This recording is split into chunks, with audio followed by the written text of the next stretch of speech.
Bismillah, assalamualaikum warahmatullahi wabarakatuh. Bismillah, walhamdulillah, wassalatu wassalamu ala rasulillah wa ala alihi wa ashabihi ajma'in, amma ba'd. Qala Allah ta'ala, ya ayyuhalladina amanu taqullaha haqqa tuqatihi wa la tamutunna illa wa antum muslimun. Wa qala, laqad kana lakum fi rasulillahi uswatun hasanah liman kana yarjullaha al-yawmil akhir wa dzakarallaha katsira. Jamaah yang dirahmati Allah Subhanahu wa taala, alhamdulillah kembali Allah Subhanahu wa taala pertemukan kita di majelis yang mulia, yaitu majelis ilmu, walaupun di kajian online karena situasi dan kondisi yang belum memungkinkan untuk kita bisa bertemu atau bermajelis secara langsung. Pada kali ini, teman-teman yang dirahmati Allah Subhanahu wa taala, kita masih melanjutkan pembahasan kitab Syama'il, Syama'ilun Nabi atau Syama'il al-Muhammadiyah, yaitu sampai pada atau akan kami sampaikan bab tentang hidup Rasulullah SAW. Baik teman-teman yang dirahmati Allah Subhanahu wa taala, sebagaimana yang Allah Subhanahu wa taala firmankan dalam surah Al-Ahzab ayat ke-21 yang tadi saya sampaikan di awal, bahwa dalam diri Nabi Muhammad SAW itu terdapat teladan yang baik, uswatun hasanah, yang hendaknya kita pelajari, kita cari tahu, dan kemudian kita teladani, ya. Karena salah satu ciri umat terbaik itu adalah ittiba'us sunnah. Dia mengikuti, menapaki jejak sunnah Nabi Muhammad SAW. Dia meneladani Nabi Muhammad SAW.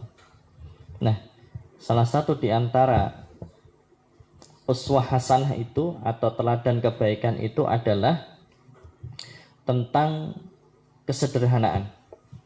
Bahkan Imam At-Tirmidzi dalam kitab Syama'ilun Nabi, beliau membuat satu bab khusus yang berisi tentang potret kesederhanaan Rasulullah SAW.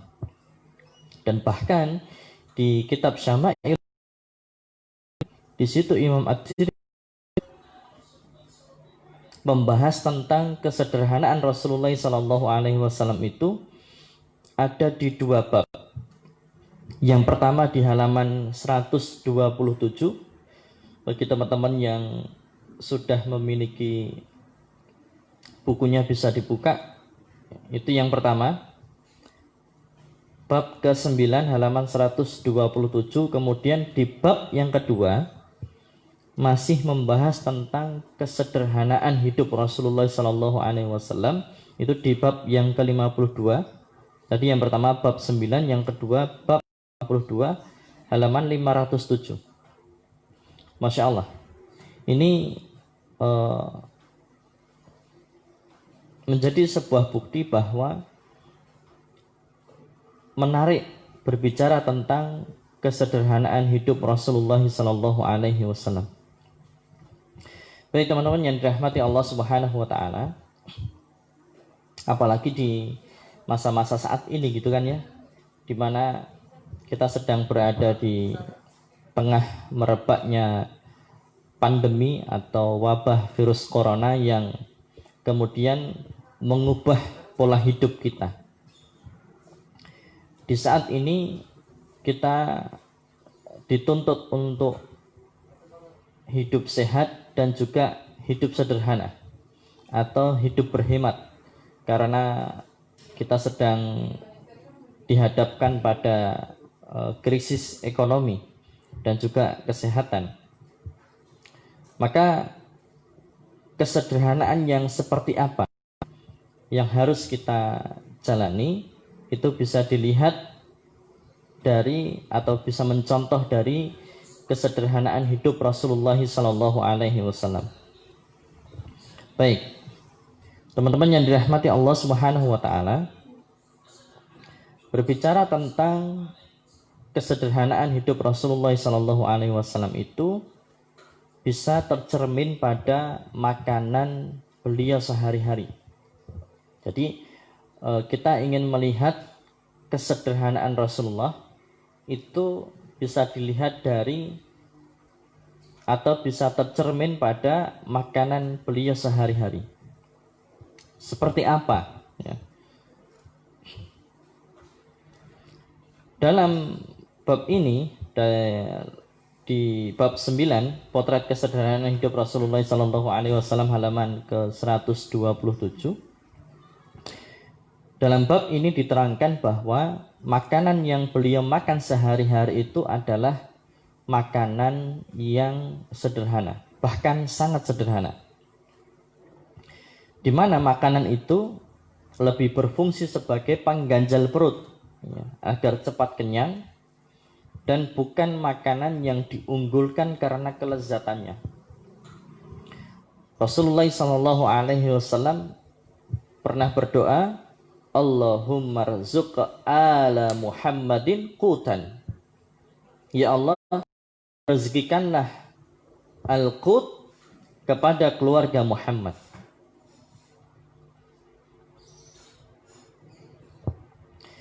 Lantas apa itu al-qut?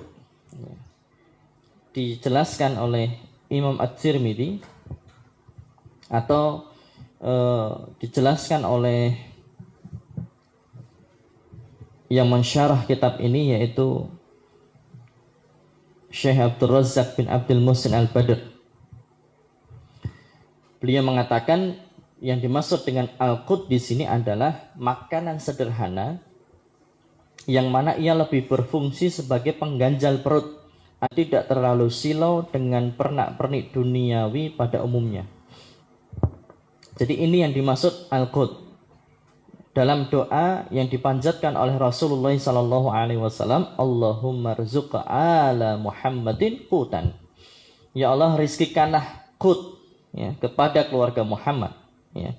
Maka yang dimaksud al-qut itu adalah makanan yang sederhana, makanan yang hanya sekedar untuk mengganjal perutnya supaya kenyang, tetapi walaupun makanan itu sederhana, namun cukup memenuhi gizi. Artinya makanan yang sehat, makanan yang berkualitas, gitu. Dan inilah yang dipanjatkan oleh Nabi Muhammad SAW dalam doanya. Maka hendaknya kemudian bisa kita jadikan doa kita hari-hari. Kita bermohon kepada Allah Subhanahu Wa Taala diberikan makanan yang berkualitas. Ya, diberikan makanan yang berkualitas. Makanan yang berkualitas adalah makanan yang thayyib, dan kemudian makanan itu memenuhi kebutuhan yang diperlukan oleh tubuh kita. Baik teman-teman yang dirahmati Allah Subhanahu Wa Taala, menarik berbicara tentang makanan.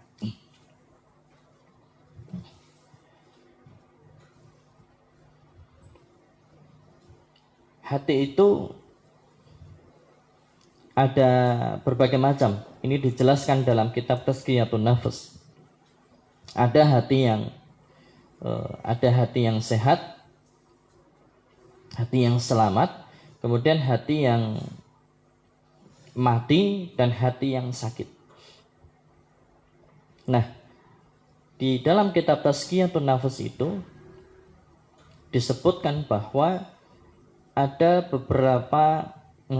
beberapa yang ianya menjadi racun bagi hati. Artinya kalau hati sudah teracuni, maka hati itu akan menjadi hati yang sakit, atau bahkan akan menjadi hati yang mati. Ada beberapa racun hati, ada 4 racun hati.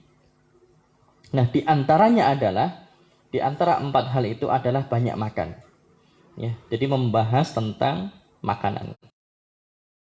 Makan itu atau makan yang bukan kualitasnya, ya, tetapi kuantitasnya. Artinya makan yang banyak itu ternyata ianya bisa menjadi racun hati, yang mana akan bisa membuat hati ini sakit dan bahkan akan membuat hati ini. Nah, teman-teman yang dirahmati Allah Subhanahu wa taala, maka dalam Islam makanan itu menjadi suatu hal yang penting.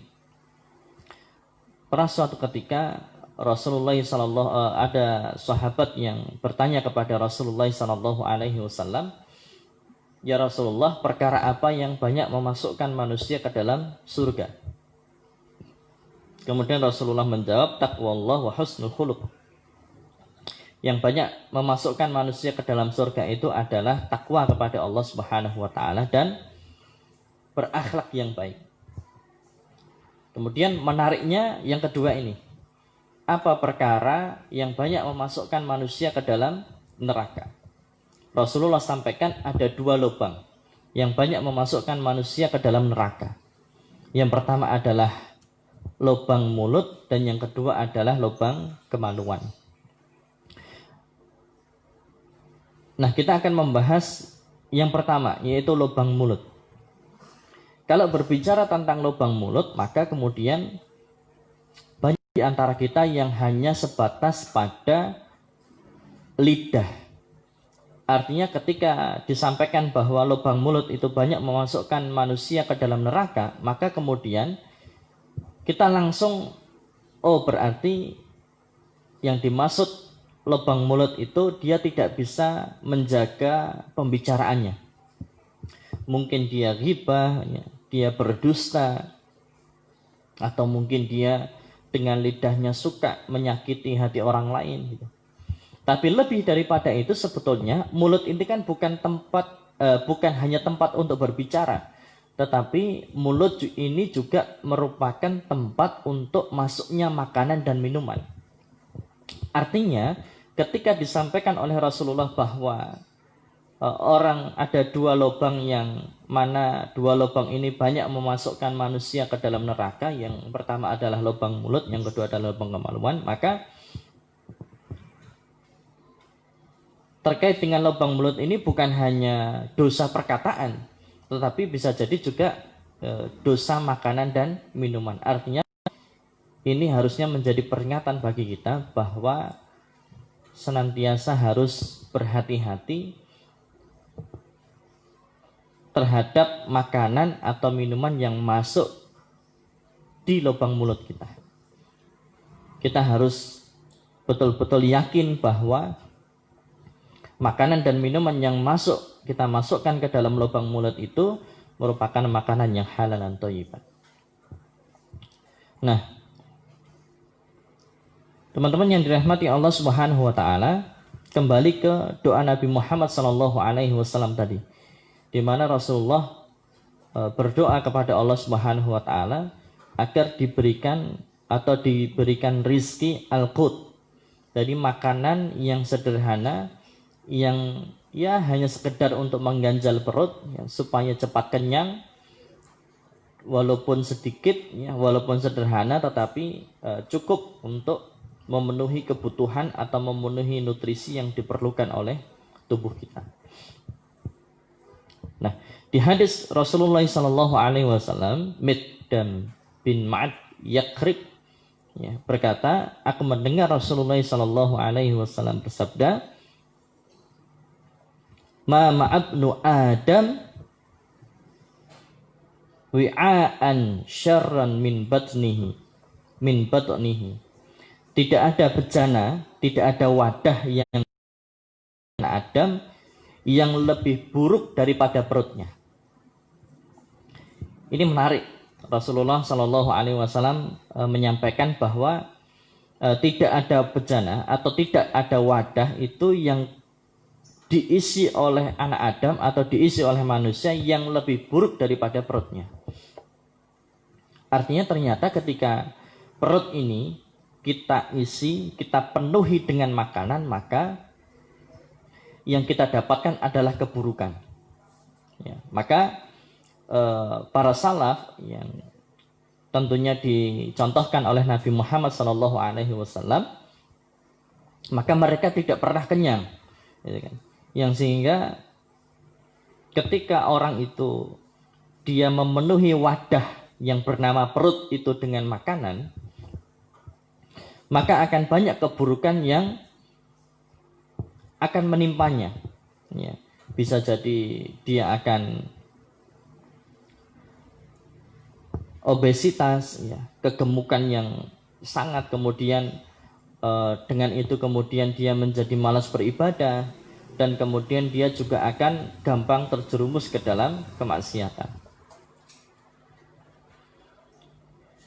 Ya, jadi berlebihan dalam makanan mengakibatkan banyak hal buruk. Ia akan menggerakkan anggota badan untuk melakukan berbagai kemaksiatan serta menjadikannya merasa berat untuk berbuat taat dan beribadah. Makanya tersebut dalam sebuah asar, persempitlah jalan setan dengan puasa.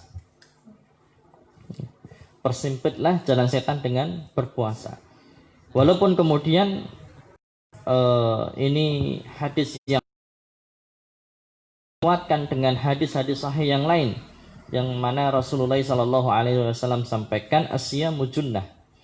Jadi puasa itu perisai atau puasa itu tameng, yang mana ketika orang itu berpuasa akan melemahkan bisikan-bisikan atau pengaruh-pengaruh dari syaitan. Maka dalam ketika masuk di bulan Ramadan, ya, di antara keutamaan di bulan Ramadan itu adalah, atau keistimewaan di bulan Ramadan itu adalah futihat abwabul jannah, dibukanya pintu surga, wa ghuliqat abwabun nar, ditutupnya pintu neraka, wa sufidatis syayatin, syaitan itu dibelenggu. Jadi ketika orang berpuasa di bulan Ramadan itu, maka Allah Subhanahu wa taala itu membelenggu syaitan-syaitan. Artinya di sana adalah, atau di antara maknanya adalah, syaitan-syaitan atau pengaruh-pengaruh syaitan itu, bisikan-bisikan syaitan itu melemah ketika menghadapi orang yang sedang berpuasa. Nah, teman-teman yang dirahmati Allah Subhanahu wa taala, melanjutkan sabda Rasulullah SAW tadi, tidak ada bejana yang diisi oleh anak Adam yang lebih buruk daripada perutnya. Artinya di sini Rasulullah memperingatkan jangan banyak-banyak makan. Lantas kemudian seperti apa makan dalam Islam itu? Konsep makan dalam Islam itu seperti apa?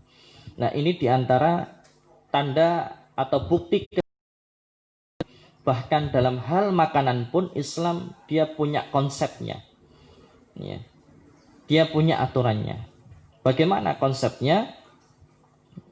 Bihas bibni Adam luqaimatin yatmanu sulbah.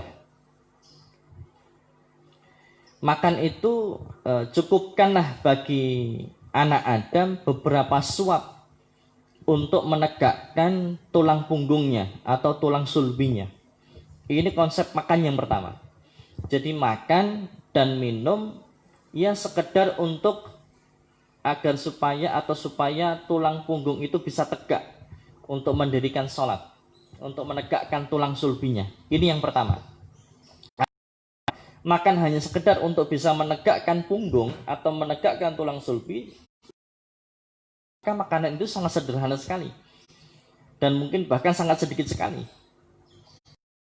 Nanti akan kami sampaikan riwayat yang mana selama bahkan beberapa pekan atau beberapa bulan itu Rasulullah SAW hanya makan kurma dan air, ya. Artinya ya dengan hanya kurma itu sebetulnya sudah cukup untuk menegakkan tulang punggung atau tulang sulbinya. Kemudian dengan itu dia bisa berdiri untuk menegakkan sholat. Ini konsep makan yang pertama. Nah, kalau tidak bisa, gitu. Kalau tidak bisa,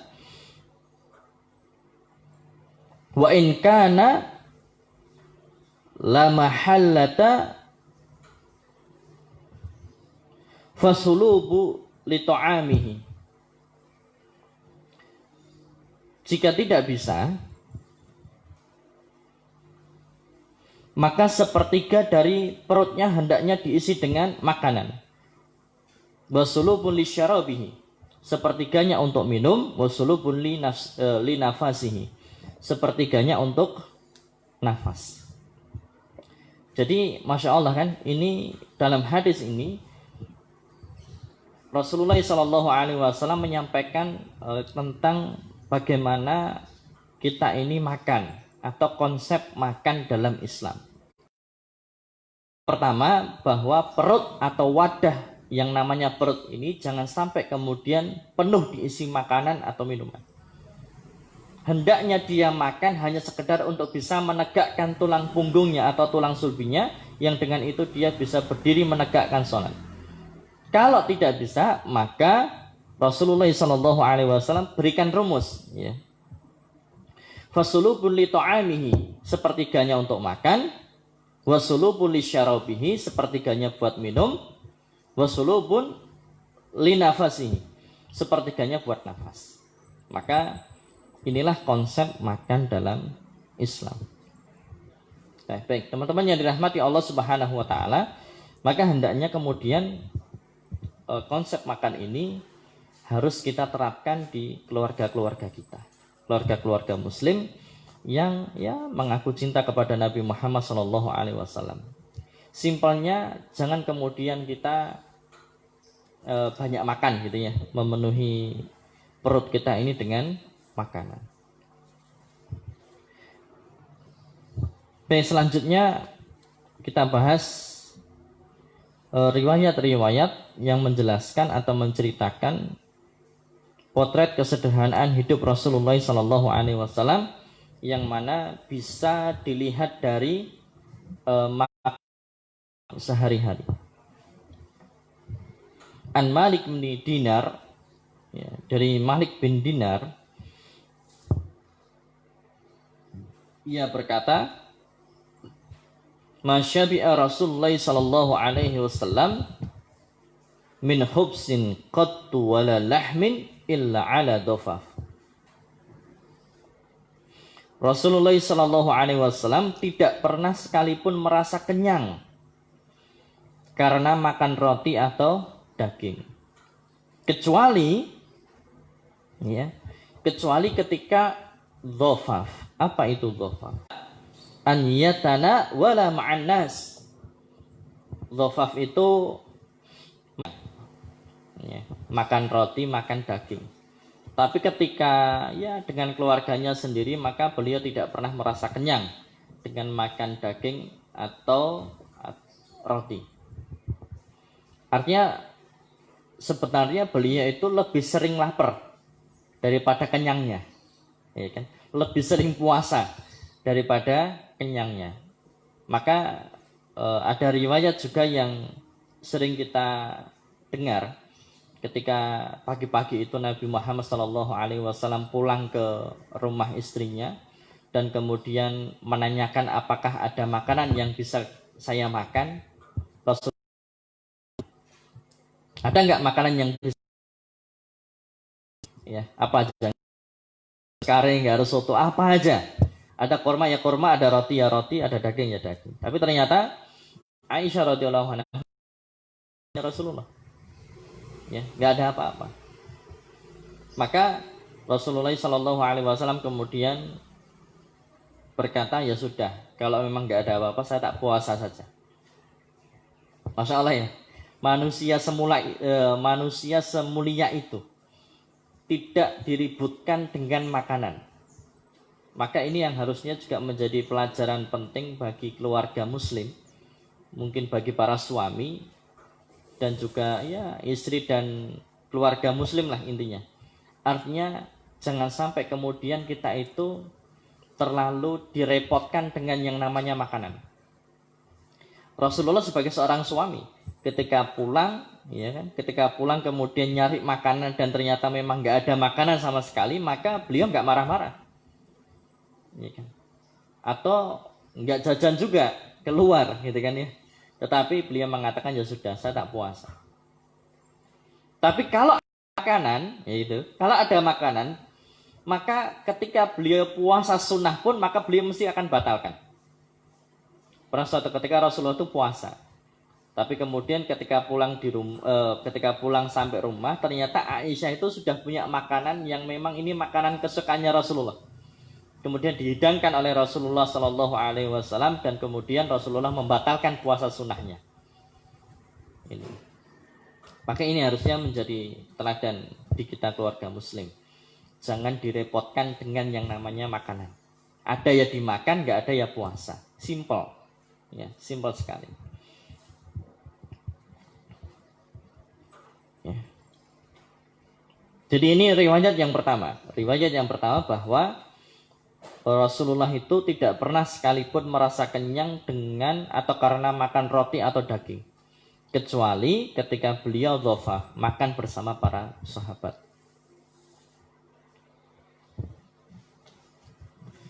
Nah, kemudian ada penjelasan yang menarik yang disampaikan oleh pensyarah. Ada Ahmad berkata, ini apa ya? Supaya makanan kita itu jadi berkah. Kalau berbicara tentang halal jelas ya, halalan thayyib itu jelas lah. Artinya kalau orang beriman itu sudah lewat lah itulah, pembahasan yang lewat lah. Jadi orang yang beriman itu ya pastinya dia akan cari makanan yang halal dan thayyib. Ahmad berkata, jika suatu makanan memiliki 4 perkara, maka makanan itu akan memiliki keberkahan yang sempurna. Ingat ya, jadi ternyata berbicara tentang makanan itu nggak harus banyak, ya, sedikit asalkan berkualitas. Dia bergizi, memenuhi nutrisi yang dibutuhkan oleh tubuh kita. Kemudian yang kedua, yang penting makanan itu kan barokah. Yang penting barokahnya itu. Bahkan ternyata Masya Allah makanan yang sedikit tetapi itu ternyata lebih mengenyangkan, ya, daripada makanan banyak tetapi nggak barokah. Makanan barokah itu malah nggak kenyang-kenyang, pengennya makan terus gitu kan ya. Tetapi barokah Masya Allah, ini ternyata makanan yang bisa mengenyangkan, bahkan bisa ya kita merasa tercukupkan dengan makanan itu. Nah, Ahmad berkata, bila 4 perkara ini ada pada makanan kita, maka sempurnalah berkahnya. Yang pertama adalah makanan atau sebelum makan itu kita membaca bismillah. Ya, sebelum makan kita membaca bismillah. Kalau kemudian kelupaan semangatnya makan gitu kan, begitu buka Allahu Akbar, kemudian langsung makan dia, lupa membaca bismillah. Setengahnya makan baru keinget kalau tadi belum baca bismillah, maka disunahkan untuk membaca bismillah awaluhu wa akhiruh atau bismillahi fi awalihi wa akhirih. Ya. Oke, yang pertama adalah supaya makanan itu berkah, maka sebelum makan baca bismillah. Tidak ikut makan, gitu kan? Karena memang syaitan itu suka ikut makan, gitu kan, bersama manusia. Ketika makanan itu tidak diawali dengan basmalah. Kemudian yang kedua, selesai makan mengucapkan hamdalah, bersyukur kepada Allah Subhanahu wa taala karena makanan itu rezeki, ya, nikmat dari Allah Subhanahu wa taala. Kemudian yang ketiga, agar supaya makanan itu menjadi berkah, maka makanan dimakan oleh banyak orang. Dimakan oleh banyak orang. Maka disinilah sebagaimana yang dicontohkan oleh Nabi Ibrahim alaihissalam. Jadi Nabi Ibrahim alaihissalam itu nggak pernah makan sendirian. Artinya ketika beliau makan ya cari teman buat bisa menemaninya makan. Minimal ya keluarganya. Maka ini juga yang menjadi pelajaran penting bagi keluarga muslim. Mengherankan kalau kemudian makan di rumah tapi makannya sendiri-sendiri. Maka ini yang menjadi teladan lah, menjadi pelajaran bahwa hendaknya salah satu quality time keluarga muslim itu ya minimal bisa makan bareng-bareng. Ya, bisa makan bareng-bareng. Karena makanan yang dimakan bareng-bareng itu ya bersama anak atau bersama istri atau bersama orang tua itu, maka ini yang menyebabkan keberkahan dalam makanan itu. Maka diusahakan jangan makan sendiri, tapi makan itu bareng-bareng bersama keluarga atau bersama teman-teman mungkin, karena itu akan memberikan keberkahan pada makanan itu. Kemudian yang terakhir, makanan itu sendiri merupakan makanan yang halal. Jadi yang pertama adalah makanan itu dibacakan basmalah sebelum makan. Kemudian setelah makan dia mengucapkan hamdalah. Kemudian makanan itu dimakan oleh banyak orang, makannya berjamaah itu, bersama keluarga atau mungkin bersama teman.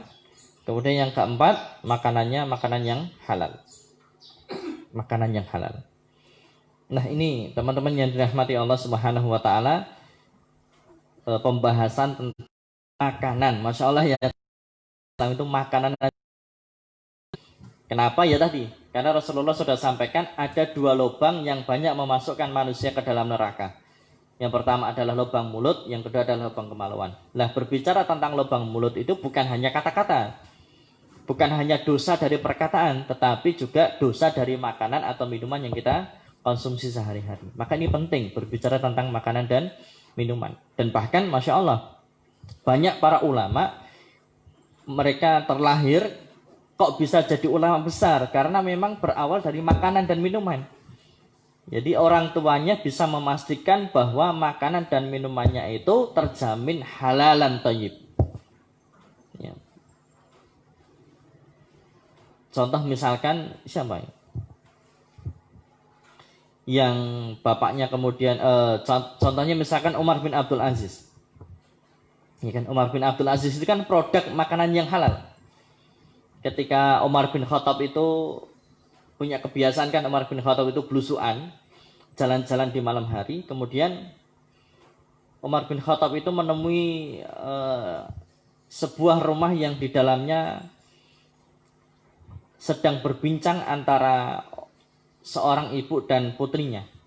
Ternyata putrinya ini penjual susu. Kemudian ibunya mengatakan, "Nak, campur saja susunya dengan air supaya labanya banyak." Kemudian katakan, itu Umar dengar itu di luar rumahnya. Putrinya mengatakan, kata Umar nggak boleh susu kalau dicampur air, nggak boleh. Maka kemudian ibunya mengatakan, "Allah, Umar kan nggak tahu, kan Umar nggak lihat, Umar nggak dengar." Padahal Umar di luar itu, ya, belusukan tadi malam-malam. Mengatakan kalau Umar nggak tahu, itu Allah Subhanahu wa taala. Masya Allah, ihsan ini, ihsan. Senantiasa merasa diawasi oleh Allah Subhanahu wa taala. Maka kemudian Umar menandai rumah itu. Umar menandai rumah itu kemudian pulang. Pulang, anaknya dibangunkan, karena itu malam hari. Anaknya kemudian dibangunkan, "Nak, bangun semua. Siapa yang mau nikah?" Gitu. Siapa yang mau nikah? Kalau bapakmu pengen nikah lagi, itu sudah tak nikahi. Tapi karena bapakmu nggak pengen nikah, sudah nggak pengen nikah, belum pengen nikah. Maka silahkan kalian yang pengen nikah siapa, saya nikahkan. Ya, tapi kemudian Masya Allah ya, akhirnya saya kemudian dinikahkanlah oleh Umar bin Khattab radhiyallahu anhu. Nah ini teman-teman yang dirahmati Allah Subhanahu wa taala. Bagi para jomblo nih ya, nah teman-teman jomblo nih yang destinsi ya. Kalau menemukan yang soleh-soleha itu ya jangan lama-lama, segera gitu ya.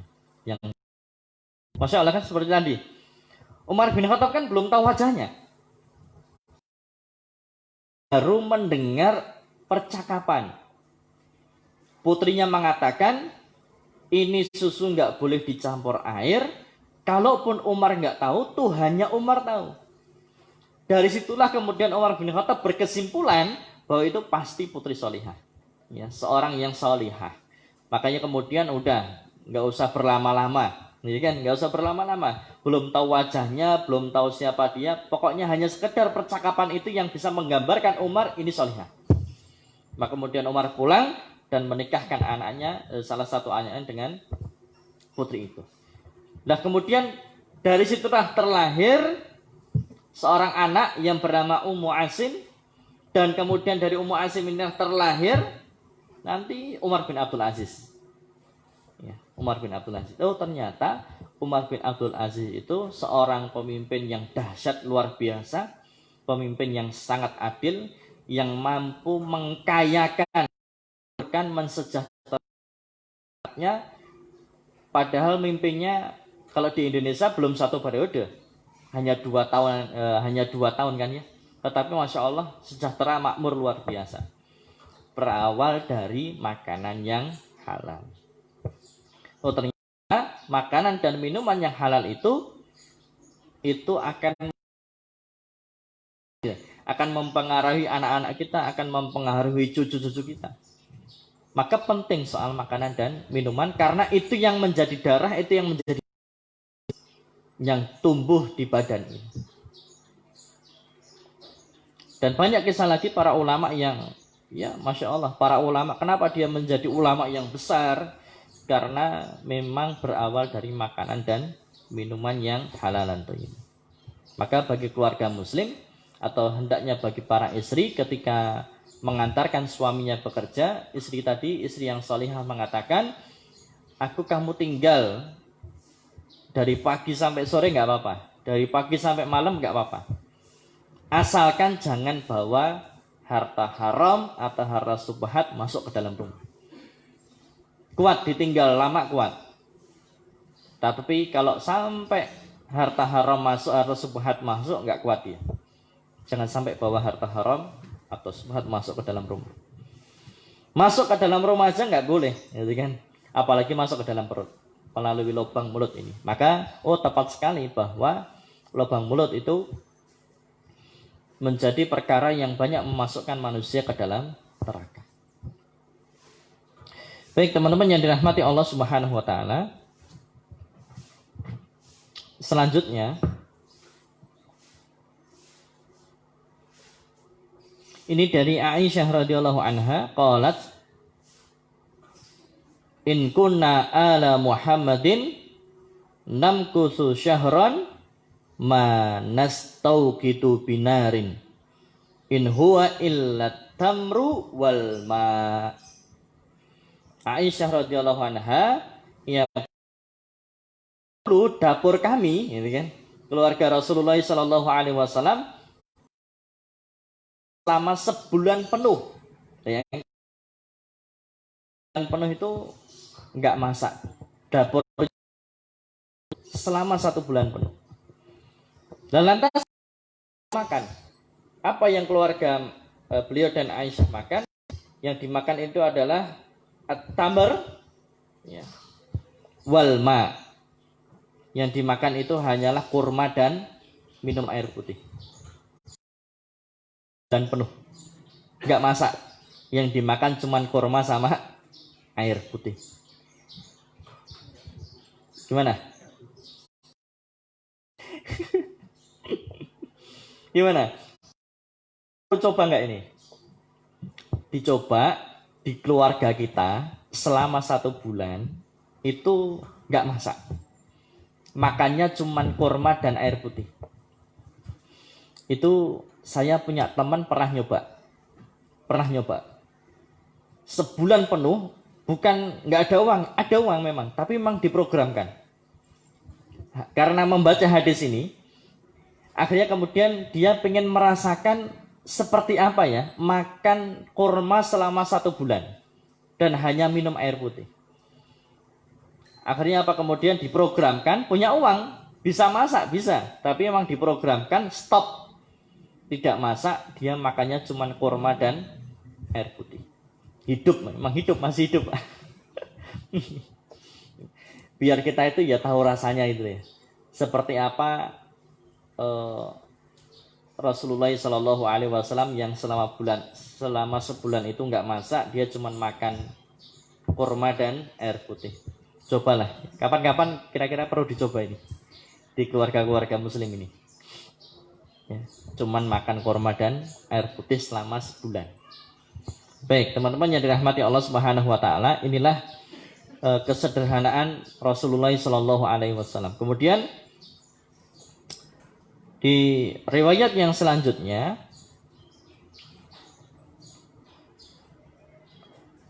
Rasulullah Shallallahu Alaihi Wasallam itu pernah didatangi para sahabat, yang mana para sahabat ini sambat kelaparan, gitu kan?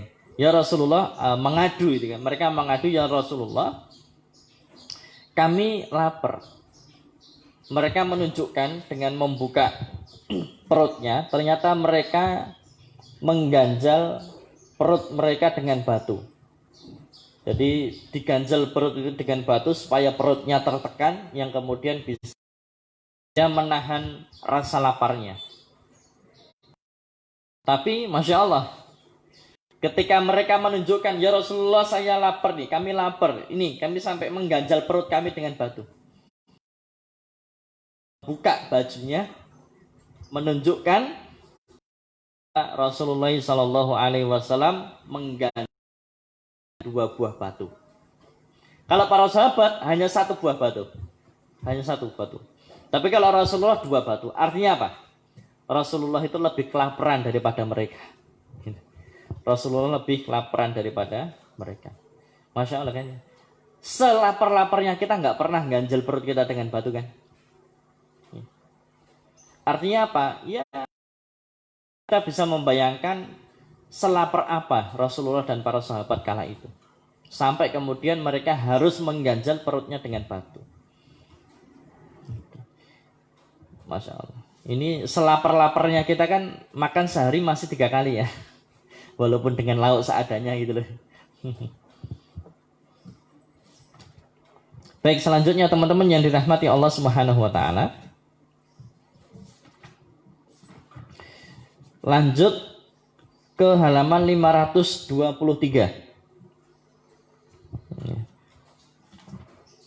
Rasulullah Sallallahu Alaihi Wasallam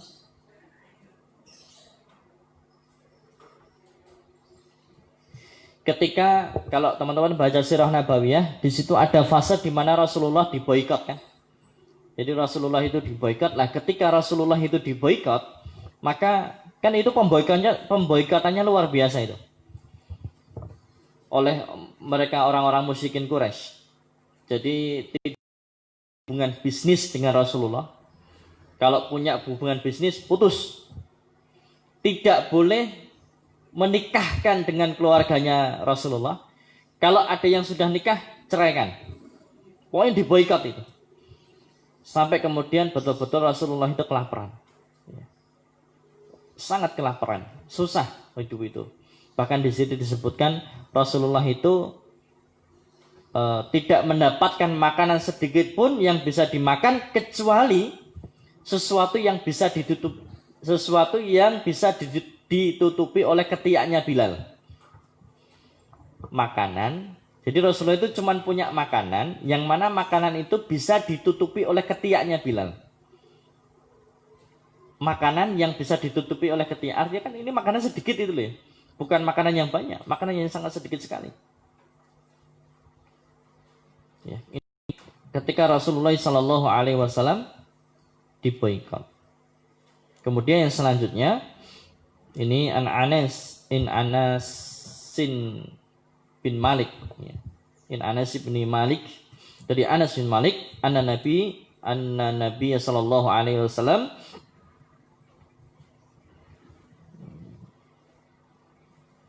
Dari Anas bin Malik, Nabi tidak pernah makan siang dan makan malam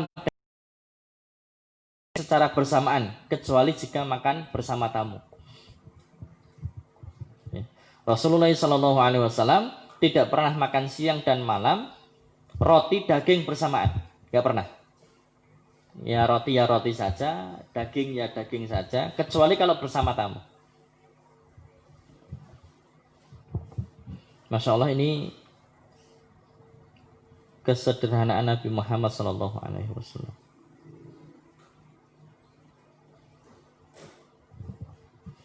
Kemudian yang selanjutnya, teman-teman yang dirahmati Allah Subhanahu wa taala, di halaman ke-525. Jadi waktu itu ini kisah sahabat di mana Abdurrahman bin Auf itu pernah disuguhi makanan. Abdurrahman bin Auf itu pernah disuguhi makanan. Abdurrahman bin Auf itu disuguhi makanan, maka seketika Abdurrahman bin Auf itu menangis. Ya, menangis. Waktu itu Abdurrahman bin Auf disuguhkan sepiring roti. Abdurrahman bin Auf nangis. Kemudian ditanya, kenapa kok menangis? Nah, kemudian Abdurrahman bin Auf menjawab, Rasulullah SAW telah wafat. Beliau SAW dan keluarganya tidak pernah sekalipun merasakan kenyang walau hanya makan roti gandum berkualitas jelek. Meski demikian, beliau tidak pernah memerintahkan kita agar menangguhkan makanan yang lebih baik bagi kita. Ya. Ini yang disampaikan oleh Abdurrahman bin Auf. Rasulullah memang sederhana, tetapi kemudian Rasulullah tidak, kamu harus miskin, enggak. Kamu harus makan, kamu harus jarang-jarang makan, enggak. Makan enak enggak apa-apa. Rasulullah tidak melarang. Tetapi memang Rasulullah sendiri memang jarang makan ini. Ya makanannya seadanya. Kadang nggak ada makanan ya sudah puasa. Ya ini kesederhanaan hidup Rasulullah SAW. Baik. Kemudian selanjutnya teman-teman yang dirahmati Allah Subhanahu Wa Taala, kalau tadi sudah saya sampaikan tentang makanan. Jadi kesederhanaan itu, sederhananya hidup seseorang itu bisa dilihat dari makanannya. Jadi makanan sekarang kan beda ya. Sekarang makanan itu lebih ke selera kan. Sallallahu alaihi wasallam, makanan itu bukan hanya selera, tetapi bagaimana makanan itu betul-betul bergizi gitu kan. Bisa memenuhi nutrisi tubuh kita sehingga kemudian kita menjadi kuat beribadah dan juga kita menjadi sehat. Makanya Masya Allah kalau kita lihat di Sirah Nabawiyah, Rasulullah Shallallahu Alaihi Wasallam itu di usia yang sudah, mohon maaf, mungkin kalau kita sekarang bilangnya sepuh gitu kan, di usia yang sepuh beliau masih berjihad, berperang di jalan Allah Subhanahu Wa Taala. Loh kok kuat? Iya, karena memang makanannya kayak gitu.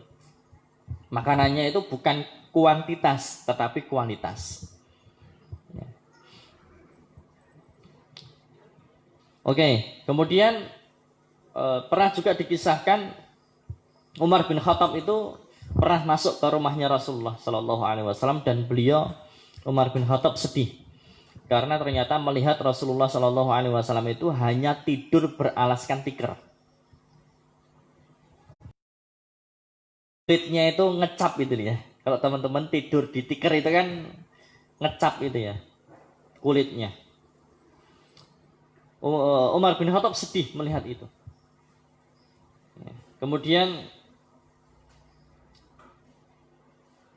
Umar berkata, wahai Rasulullah, berdoalah kepada Allah agar dia meluaskan untuk umatmu, karena sesungguhnya orang-orang Persia dan Romawi telah diberi keluasan kepada mereka dan mereka pun telah diberi dunia, padahal mereka tidak menyembah Allah Subhanahu wa Ta'ala. Ini yang kemudian juga menjawab pertanyaan kenapa orang-orang kafir itu kok kaya-kaya ya. Jawabannya di sini. Kemudian Rasulullah Shallallahu Alaihi Wasallam sambil bersandar beliau berkata, awa fi syakin anta yabnal Khattab, ulaika qaumun ujjilat thayyibatuhum fil hayatid dunya. Apabila engkau termasuk apakah engkau termasuk orang-orang yang meragukan, wahai Ibnu Khattab, sesungguhnya orang kafir itu kok kenapa ya kaya-kaya ini dibuka dunia oleh Allah Subhanahu wa taala, karena memang Allah mendahulukan kesenangannya di dunia. Ya, di kehidupan dunia. Artinya orang-orang kafir itu memang ya sudah di dunia dilunasin tuh rezekinya. Tapi nanti di akhirat dia akan merugi.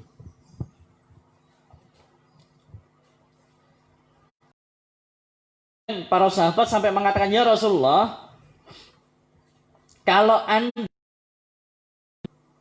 ketika melihat tadi ya, ketika melihat Rasulullah tidur hanya beralaskan tikar yang kemudian ngecap gitu. Kemudian para sahabat itu merasa kasihan dengan beliau. Para sahabat kemudian diantaranya adalah Abdullah bin Mas'ud. Pengen ngasih apa? Pengen ngasih kasur kalau kita sekarang ya. Pengen ngasih spring bed gitu. Agar supaya Rasulullah SAW tidak hanya tidak tidur di atas tikar gitu. Maka kemudian Rasulullah SAW malah menjawab, ma ana wa dunya. Ada apa aku dengan? Karena memang dunia itu, kita di dunia seperti orang yang musafir kan ya, hanya berteduh di bawah pohon yang rindang dan kemudian kita pergi meninggalkannya. Artinya Rasulullah SAW lebih memilih hidup yang sederhana. Ya. Rasulullah SAW lebih memilih hidup yang sederhana. Baik teman-teman yang dirahmati Allah Subhanahu Wa Taala, ini yang mungkin bisa kami sampaikan pada kajian online hari ini. Kemudian kami tutup dengan sabda Rasulullah SAW yang diriwayatkan oleh Muslim dan Abu Ya'la. Beliau bersabda, walladzi nafsi biyadihi, demi zat yang jiwaku ada di tangannya, latus alunna an hadan na'im yaumal qiyamah. Kalian semua pasti akan ditanya dari kenikmatan yang kalian semua rasakan ini pada hari kiamat. Ini yang hendaknya kemudian menjadi peringatan bagi kita, bahwa Allah Subhanahu wa Ta'ala yang telah memberikan kita kenikmatan itu, kelak akan Allah mintai pertanggungjawaban. Ya, nikmat itu dipakai untuk apa? Terkait dengan harta, Allah akan minta pertanggungjawaban. An malihi min aina iktasabahu wa fima anfaqahu. Dari mana harta itu didapat dan untuk apa harta itu dibelanjakan. Maka dalam Islam, pembahasan harta itu sangat detail, membahas tentang bagaimana kita harus mencari harta itu, mencari rezeki yang berupa harta itu, dan kemudian seperti apa kita harus membelanjakan harta itu. Jadi usul iktisad dalam Islam itu, Masya Allah, itu dibahas dengan sangat detail dan kita harus berhati-hati terkait. Enggak, Rasulullah kaya. Tapi kenapa kok Rasulullah sederhana? Ya, karena Rasulullah sederhana itu kan pilihan gitu kan ya. Soal rasa, Rasulullah itu hartanya banyak, tetapi yang beliau untuk dirinya sendiri dan keluarga hidup secukupnya, hidup sederhana. Yang dengan itulah Rasulullah malah lebih banyak bisa membantu orang lain. Rasulullah bisa ngopeni ahlu sufa, Rasulullah bisa kemudian Rasulullah sangat dermawan. Bahkan ketika ada orang Arab Badui datang meminta harta kepada Rasulullah, dikasih kambing sepenuh lembah, diberikan kepada orang Arab Badui tadi. Yang dengan itulah kemudian mereka bisa masuk Islam. Masya Allah kan ya. Rasulullah itu kaya, maharnya nggak ada yang kecil Rasulullah kepada istri-istrinya, maharnya gede-gede semuanya. Rasulullah kaya, tetapi memang Rasulullah lebih memilih hidup yang sederhana. Simple life, simple problem. Dan hidup yang sederhana itu ya sederhana pula masalahnya. Makin hidup itu mewah ya mewah juga masalahnya kan gitu. Maka apakah kita tidak boleh menjadi orang yang kaya? Boleh. Syaratnya dua. Jangan lupa surah Al-Maun dan jangan lupa surah Al-Humazah. Boleh kaya tapi jangan lupa dua itu. Al-Maun, jadi memberikan makan kepada fakir miskin, ya, kepada yatim. Dan juga jangan lupakan Al-Humazah. Jangan bermewah-mewahan. Hidup sederhana yang kemudian kita bisa banyak kemudian memanfaatkan harta yang kita miliki untuk kemudian berderma, ya, dermawan, berbuat baik, menolong orang lain. Karena Rasulullah sudah sampaikan, sesiapa yang mau menolong orang lain maka Allah akan tolong dia. Sesiapa yang mau menunaikan hajat orang lain maka Allah akan tunaikan hajatnya. Ya, jadi bukan Rasulullah miskin, bukan. Rasulullah itu orang yang sangat kaya. Rasulullah adalah pengusaha, tetapi memang lebih memilih hidup yang sederhana, yang kemudian hartanya bisa didedikasikan untuk Islam ini. Maka Rasulullah kemudian di riwayat yang lain disampaikan, Rasulullah itu gelisah kalau 3 hari hartanya tidak disedekahkan. Makanya Rasulullah meninggal nggak meninggalkan harta kan? Ya ada warisan-warisan harta itu kan? Ya rumah yang ditinggali paling gitu. Karena memang Rasulullah itu sangat gelisah, sangat panik ketika hartanya kok 3 hari belum disedekahkan, belum disalurkan. Rasulullah gelisah dengan itu. Dan beliau lebih memilih hidup yang sederhana. Maka berhemat, bersederhana, terutama di masa-masa pandemi seperti sekarang ini. Dan ternyata ada perkataan yang menarik dari Ibnu Khaldun. Ibnu Khaldun mengatakan orang yang mati karena kelaparan itu bukan karena mereka lapar. Jadi orang yang mati karena kelaparan bukan karena mereka lapar, tetapi karena mereka terbiasa kenyang, yang sehingga begitu kemudian krisis datang, begitu kemudian paceklik datang, mereka nggak kuat lapar, akhirnya kemudian mereka meninggal. Ini harusnya, Masya Allah, pelajaran besar dari perkataan yang disampaikan oleh Ibnu Khaldun.